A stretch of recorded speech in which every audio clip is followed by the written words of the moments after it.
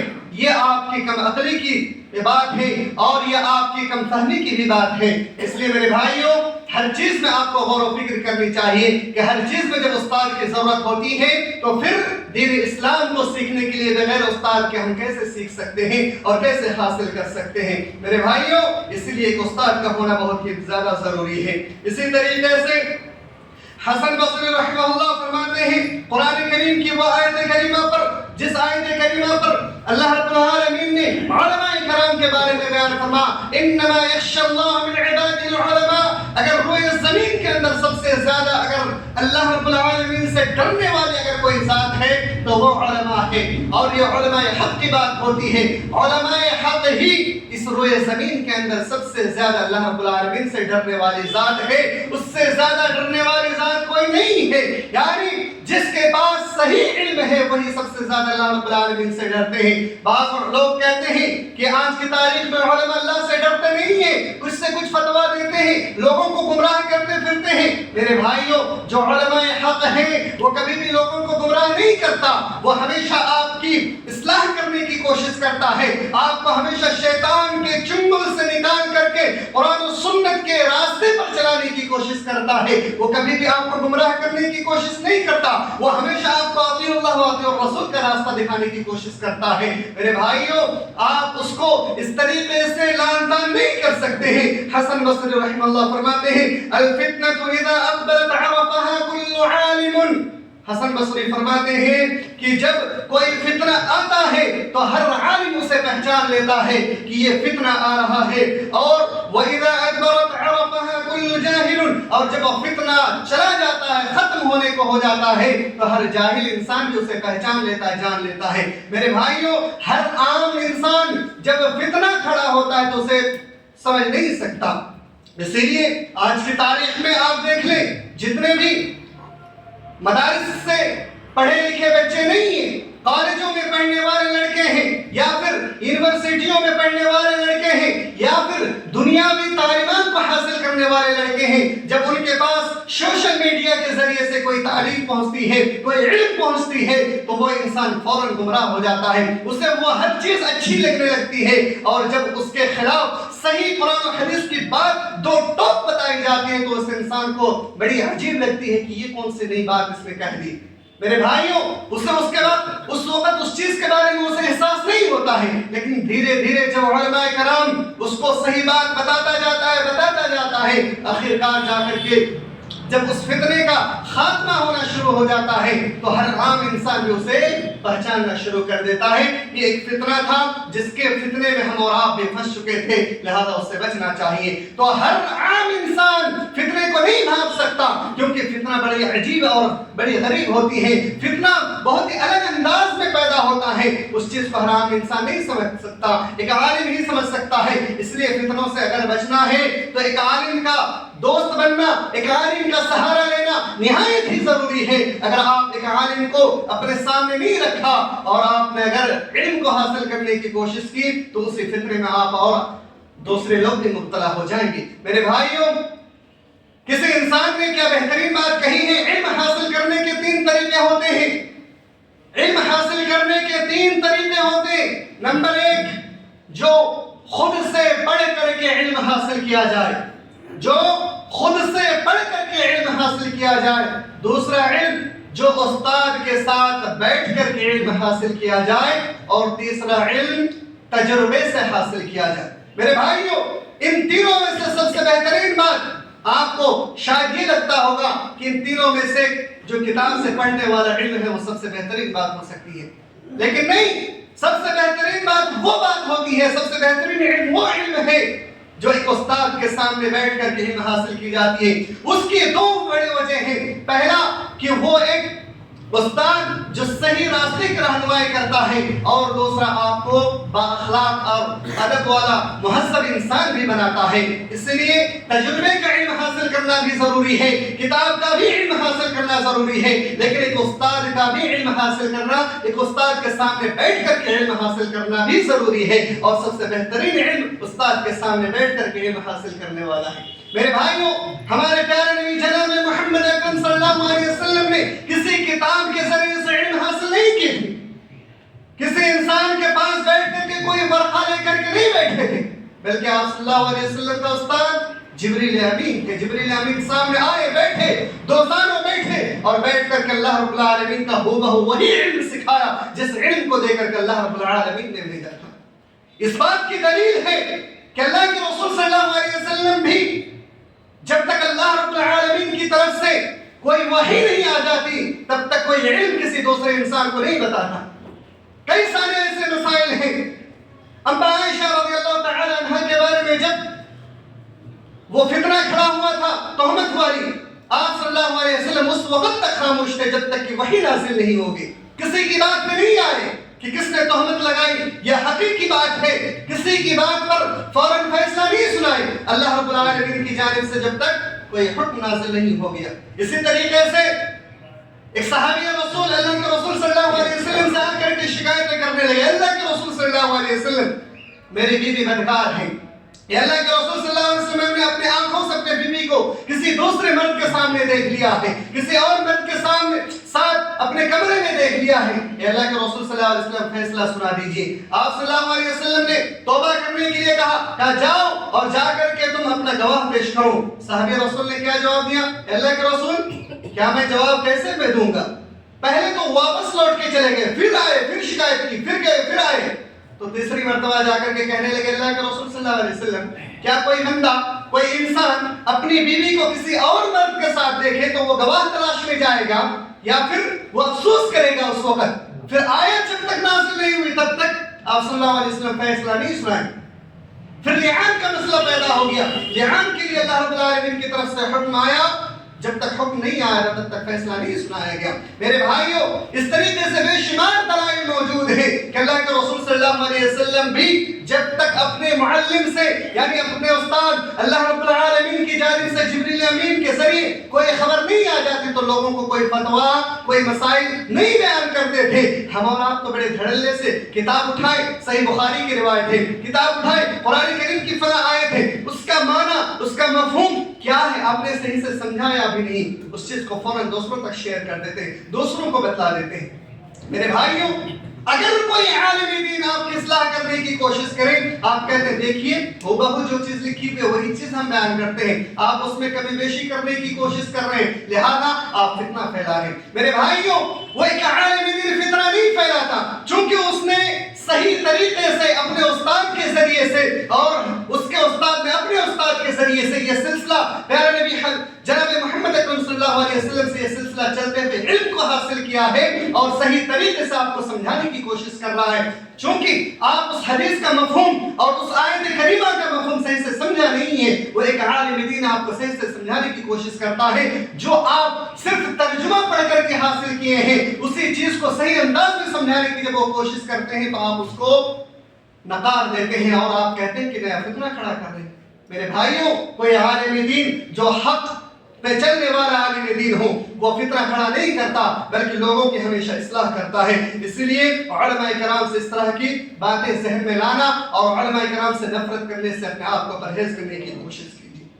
میرے بھائیوں، اسی طریقے سے صحیح بخاری کی ایک روایت حضرت ابو ہریرہ رضی اللہ تعالی عنہ بیان فرماتے ہیں کہ اللہ کے رسول صلی اللہ علیہ وسلم نے ارشاد فرمایا کہ اللہ رب العالمین بیان فرماتا ہے کیا من عاد لی ولی فقد آذنته بالحرب. جس شخص نے میرے کسی ولی سے دشمنی مول لی، جس شخص نے میرے کسی ولی سے دشمنی مول لی فقد آذنته بالحرب، میں اس کے لیے اعلان جنگ کرتا ہوں. یعنی ایسے انسان اللہ رب العالمین ایسے انسان کے لیے اعلان جنگ کرتا ہے وہ اللہ رب العالمین سے جنگ لڑے. اللہ رب العالمین کے ولی سے مراد کون ہے؟ علامہ ابن حجر رحمہ اللہ بیان فرماتے ہیں کہ اللہ کے ولی سے مراد المراد بولی اللہ العالم باللہ. اللہ کے ولی سے مراد وہ انسان ہے جو اللہ کا ولی ہو، اللہ کا عالم ہو، المواظف علی طاعتہ، جو ہمیشہ اور پوری زندگی اللہ رب العالمین کی اطاعت میں گزارتا ہو اور وہ انسان اللہ رب العالمین کی عبادت میں مخلص ہو، وہی انسان اللہ کا ولی ہے. میرے بھائیوں، اللہ رب العالمین کا سب سے زیادہ اطاعت و فرما برداری کرنے والا، سب سے زیادہ مخلص بندہ اگر کوئی ہے تو وہ علماء کرام ہی ہے. چونکہ اللہ رب العالمین نے خود علماء کرام کے بارے میں بیان فرمایا کہ سب سے زیادہ مخلص علماء کرام ہے. اسی لیے اس طرح کے ذہنیت سے اپنے آپ کو پرہیز کریں. اسی طریقے سے اللہ کے رسول صلی اللہ علیہ وسلم کی حدیث لیس من امتی من لم یجل کبیرنا ویرحم صغیرنا ویعرف لعالمنا. اللہ کے رسول صلی اللہ علیہ وسلم فرماتے ہیں وہ انسان ہم میں سے نہیں ہے، وہ انسان ہم میں سے ہو ہی نہیں سکتا جو انسان اپنے بڑوں کی تعظیم نہ کرتا ہو. میرے بھائیوں، ہم میں سے کتنے بھی ایسے انسان ہیں جو اپنے بڑوں کی تعظیم نہیں کرتا ہے اور اپنے چھوٹوں کے ساتھ شفقت نہ کرتا ہو، وہ انسان ہم میں سے نہیں ہے. اسی طریقے سے وہ انسان جو علماء کرام کی قدر نہ کرتا ہو وہ ہم میں سے ہے ہی. اللہ کے رسول صلی اللہ علیہ وسلم کی حدیث ہے. اللہ بتائیے علماء کرام کے بارے میں جو اللہ کے رسول صلی اللہ علیہ وسلم کی حدیث ہے اس سے بڑھ کر کے ہماری اور آپ کی بات ہو سکتی ہے؟ ہرگز نہیں ہو سکتی ہے. علماء کرام کے بارے میں اللہ کے رسول صلی اللہ علیہ وسلم نے شہادت دی، اللہ رب العالمین نے شہادت دی کہ علماء کرام ہی سب سے بہتر ہیں، سب سے افضل ہیں. اس لیے علماء کرام سے دنیا اختیار کرنے سے پرہیز کریں. اسی طریقے سے امام طحاوی رحمہ اللہ بیان فرماتے ہیں کہ سابقین علماء سلف اور ان کے بعد تابعین یہ تمام کے تمام اہل خیر اور اہل فقہ والے ہیں اور فقہ کو سمجھنے والے ہیں. اسی طریقے سے فرماتے ہیں کہ جب بھی کسی عالم کا ذکر کرو تو اس کا اچھے انداز میں ذکر کرو، اور جو شخص کسی عالم کا برے طریقے سے ذکر کرتا ہے فَهُوَ عَلَى غَيْرِ السَّبِيلِ، تو وہ انسان صراط مستقیم سے صحیح راستے سے بھٹکا ہوا ہے. میرے بھائیوں، اس لیے علماء کرام کے بارے میں برا گمان رکھنا، علماء کرام کے حوالے سے بدظن رکھنا، یہ ایک طرح سے انسان کو صحیح راستے سے بھٹکا دیتی ہے. اس لیے علماء کرام کا جب بھی آپ ذکر کریں تب آپ علماء کرام کے بارے میں کچھ اچھا ہی ذکر کریں، برا ذکر نہیں کریں. میرے بھائیوں، اس بات کو بھی واضح کر دوں کہ اس دنیا کے اندر آج کی تاریخ میں علماء حق اور علماء سو دو طرح کے علماء ہیں، لیکن آپ پہچانیں گے کیسے علماء حق اور علماء سو کو؟ ایک بات کو یاد رکھیں، علماء حق اور علماء سو کی پہچان ہی یہی ہے کہ جب کبھی بھی آپ کسی چیز کے بارے میں پوچھیں گے تو علماء حق کبھی بھی ادھر ادھر کی باتیں نہیں کریں گے. وہ ہمیشہ آپ کو تین چیزوں کی طرف رہنمائی کریں گے. سب سے پہلی چیز قرآن کی طرف رہنمائی کریں گے، دوسری چیز حدیث کی طرف، اور تیسری چیز سلف صالحین کی طرف یعنی صحابہ کرام اور تابعین کی طرف رہنمائی کریں گے. چونکہ یہی اصل دین ہے اور انہی کے نقش قدم پر چلتے ہوئے ہم اصل دین کو پا سکتے ہیں. اور علماء سو ہیں وہ ہمیشہ اپنے بڑوں کی طرف باتوں کو ٹالنے کی کوشش کریں گے، کہیں گے ہمارے بڑے نے فرمایا. اور قرآن کی اگر تشریح اگر ان سے پوچھیں تو اپنے بڑوں کی طرف وہ باتوں کو ٹالنے کی کوشش کریں گے. ان کے بڑے کون ہیں؟ ان کے اس بات کو وضاحت کرنے والے کوئی صحابی ہے یا کوئی تابعی ہے، وہ اس بات کو واضح طور پہ نہیں بیان کریں گے. جب وہ اچھی طریقے سے بیان کرنا شروع کر دے اور آپ کو دلیلوں کے اوپر دلیل دے دے اور حق کے ساتھ دے تو سمجھ لے کہ وہ علماء حق ہے، چونکہ وہ ہمیشہ اللہ رب العالمین سے ڈرتے ہوئے صحیح قرآن و سنت کی تعلیم دینے کی کوشش کرتا ہے. میرے بھائیوں، اسی لیے علماء حق جو ہیں ان سے آپ دوری اختیار نہ کریں، ان کے قریب آنے کی کوشش کریں اور جو علماء سو ہیں ان کی باتوں سے بھی پرہیز کرنے کی کوشش کریں. میرے بھائیوں، چند ایک باتیں اور آپ کے سامنے رکھنے کی کوشش کریں گے. علماء کرام سے تنفیر کا جو سب سے بڑا سبب ہے، وہ سب سے بڑی چیز یہ ہے کہ سوشل میڈیا کے ذریعے سے ہم نے اور آپ نے تعلیم حاصل کرنا شروع کر دیا. سوشل میڈیا آج کی تاریخ میں سب سے خطرناک فطرہ ہے. سوشل میڈیا میں اور خاص طور سے آج کی تاریخ میں اے آئی کا زمانہ ہے. اے آئی کے ذریعے سے آواز کو دوسرے کسی انسان کی آواز کو بنا کر کے آپ کے سامنے پیش کر دیا جاتا ہے. کیا واقعی اسے عالم نے یہ بات کہی تھی یا کسی اور نے بات کہی؟ اسی طریقے سے سوشل میڈیا میں کچھ اس طرح کے بھی کلپ آ جاتے ہیں، یعنی پوری بات ہوتی ہے، ان تمام باتوں میں چھوٹی سی کوئی ایسی بات جس بات سے پرہیز کیا ہو لیکن سمجھانے کے لیے وہ پوری بات بیان کی گئی. جس طریقے سے ابھی پچھلے خطبہ میں نے چند احادیث کو آپ کے سامنے بیان کیا تھا اور پھر میں نے کہا یہ حدیث ضعیف ہے، یہ موضوع ہے، پوری بات بیان کرنے کے بعد کہا تھا. اس طریقے سے علماء کرام بھی بیان کرتے ہیں. ہوتا یوں ہے ان پوری باتوں کو اتنا ہی کاٹ کر کے سوشل میڈیا میں شارٹ ویڈیو اپلوڈ کر دیتے ہیں اور اس کو جب ہم سنتے ہیں تو ہمیں لگتا ہے کہ واقعی کتنی اچھی بات ہے، اس پر عمل کر لینا چاہیے. اس لیے مختصر بات کو بھی کبھی بھی بغیر تحقیق کے اس پر عمل نہیں کرنا چاہیے، چونکہ وہ صحیح بھی ہو سکتی ہے اور غلط بھی ہو سکتی ہے. اسی طریقے سے سوشل میڈیا کی ہر بات جب تک آپ تحقیق نہ کر لیں تب تک آپ اس پہ عمل نہیں کر سکتے ہیں. میرے بھائیوں، اسی طریقے سے صرف ہم اور آپ ترجمے سے اگر کوئی کتاب پڑھتے ہیں اس سے پورا علم نہیں حاصل کر سکتے ہیں، چونکہ بعض دفعہ ٹائپنگ میں کوئی مسئلہ آ جاتا ہے، بعض دفعہ جو ترجمہ ہے اس میں بھی انسانیت کے ناطے کوئی خطا ہو سکتی ہے، جو اصل مواد کا جو معنی ہے وہ مواد کا معنی باقی رہ جاتا ہے. اس لیے علماء کرام سے ہمیشہ رابطہ کریں اور علماء کرام سے تعلقات قائم کر کے اس چیز کو سیکھنے کی کوشش کریں. ابن سیرین رحمہ اللہ فرماتے ہیں اس دین کے بارے میں ان ھذا العلم دین، کیا فرمایا؟ یہ علم یعنی قرآن و سنت کا علم حاصل کرنا یہ کیا ہے؟ دین ہے. اور فانظر عمن تأخذ دینکم، فرمایا کہ تم دیکھ لیا کرو کہ تم کس کے ساتھ کس چیز کے ذریعے سے علم حاصل کرتے ہو، کیا وہ علم دینے والا شخص صحیح ہے یا غلط ہے. اس لیے اس چیز کی تحقیق کر لیا کرو، بغیر تحقیق کے کسی بھی انسان سے علم حاصل نہ کرو. صحابہ کرام میں سے حضرت خباب بن عرب رضی اللہ تعالی عنہ اپنے بیٹے کو ایک دفعہ ایک ایسے انسان کے سامنے دیکھتے ہیں جس کا نام عمالقہ ہے. اس انسان کے پاس دیکھتے ہیں، دیکھنے کے بعد گھر میں جاتے ہیں. جا کر کے بیٹا جب گھر تشریف لاتا ہے بیٹے کو کوڑا اٹھا کر کے پیٹنا شروع کر دیتے ہیں. کہتے ہیں میرے بیٹے تم ایسے انسان کے پاس جا کر کے علم حاصل کرنے کی کیسے جرأت کی جو انسان قصہ گو ہے، جھوٹے قصے سناتے ہیں، جو انسان صحیح نہیں ہے، تم ایسے انسان کے پاس جا کر کے علم حاصل کیسے حاصل کر سکتے ہو، کیسے اس کے مجلس میں جا کر کے بیٹھ سکتے ہو. میرے بھائیوں، ہم اور آپ تحقیق بھی نہیں کرتے ہیں، جو بھی مجلس ہو جہاں بھی ہم فوراً پہنچ جاتے ہیں، کہتے ہیں کچھ اس سے بھی سیکھ لیا جائے، کچھ اس سے بھی سیکھ لیا جائے. ایسا نہیں ہے کہ شریعت ہر انسان آپ کو صحیح طریقے سے بتلا دے. آپ جائیں گے آپ کو قرآن و حدیث کا حوالہ دے کر کے آپ کو گمراہ کر دیں گے، چونکہ آپ عام انسان ہیں، چونکہ آپ کے پاس اتنی فہم نہیں ہے، آپ کے پاس اتنی سمجھ نہیں ہے. اگر آپ کو کہہ دیا جائے کہ صحیح بخاری کی روایت ہے اور صحیح بخاری سے چند باتیں لے کر کے مسند احمد کی روایت یا پھر سلسلہ الصحیفہ میں سے کوئی روایت چند باتوں کو لے کر کے آپ کے سامنے رکھ دیا جائے، کیا آپ ان باتوں کو سمجھ سکیں گے؟ نہیں سمجھ سکیں گے. اور یہ بات ہو رہا ہے آج کی تاریخ میں، ایسا فتنہ چل رہا ہے، چونکہ چند علماء یا پھر چند ایسے اسکالر جو کہ اپنے آپ کو اسکالر بتلاتے ہیں لیکن اس نے کسی عالم سے دین کو حاصل نہیں کیا، لیکن وہ لوگ قرآن و حدیث کی باتوں کو لیتے ہیں، حدیث کو چھوٹی سی بات کو لے کر کے کسی ضعیف بات کی طرف منتقل کر دیتے ہیں اور لوگوں کو بتلاتے ہیں کہ یہ دیکھیے یہ صحیح دین ہے، اور پھر صحابہ کرام کے بارے میں ذہن میں غلط وسوسے کو پیدا کیا جاتا ہے اور اس بات کو سوچنے پر مجبور کر دیا جاتا ہے کہ کیا واقعی وہ سارے کے سارے صحابہ کرام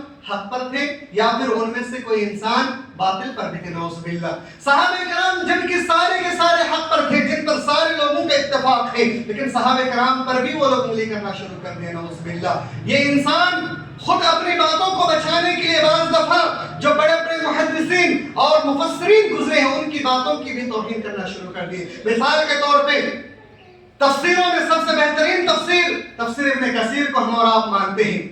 تفسیر ابن کثیر بہت ہی بہترین تفسیر ہے، یہ ایک ایسے تفسیر کی کتاب ہے جو ہر عام انسان کے لیے نہیں ہے۔ تفسیر ابن کثیر کو لکھنے کے بعد اس ابن کثیر رحمہ اللہ نے چند چیزیں ایسی ہیں جن کو علماء کے لیے چھوڑ کے رکھا ہے، صرف ایسے ہی ہے جیسے کوئی بڑا انسان ہو اور کوئی بڑے تحقیقات کر رہا ہو، کوئی سائنسداں ہو بڑا اور کسی بڑی چیز کی تحقیق کرتا ہو، کیا ہر عام انسان اس تحقیق تک پہنچ سکتا؟ نہیں پہنچ سکتا۔ اسی کے لیول کے کوئی اچھا بڑا سائنسداں اگر ہو جو اس کے بارے میں پڑھائی کی ہو تو وہ انسان پھر اس چیز کو سمجھ سکتا ہے۔ تو تفسیر ابن کثیر میں بہت ساری ایسی باتیں ہیں جو علماء کرام ہی کی سمجھ کے لیے ہیں، جو ہر عام انسان نہیں سمجھ سکتا۔ تو اردو ترجمے کے ساتھ تفسیر ابن کثیر کو پڑھنے کے بعد ابن کثیر رحمہ اللہ کے اوپر بھی انگلیاں اٹھائی ہیں، نعوذ باللہ، جبکہ تفسیر ابن کثیر میں وہ کوئی غلطی نہیں تھی بلکہ علماء کرام کی باتیں تھیں۔ اسی طریقے سے بہت ساری باتیں ہیں، قرآن کریم کے بعض ایسے الفاظ ہیں جس کا معنی مخفی ہے، عام انسان کے لیے وہ معنی نہیں ہے، جو کہ اللہ رب العالمین نے اس کا معنی بتلایا ہی نہیں ہے، تو ہم انسان اس کا معنی کیسے کر سکتے ہیں؟ لیکن جب خود سے اس کتاب کو پڑھنے کی کوشش کرتے ہیں تو اس الفاظ کو بھی اٹھا کر کے خود سے معنی کرنے کی کوشش کرتے ہیں۔ اس لیے میرے بھائیوں، قرآن کی تلاوت کیجئے، حدیثوں کو پڑھیے، کوئی حرج نہیں ہے، لیکن ایک استاد کا ہونا بہت ضروری ہے۔ اگر آپ ایک عالم کو اپنے سامنے نہیں رکھتے ہیں تو یقیناً آپ گمراہ ہو سکتے ہیں،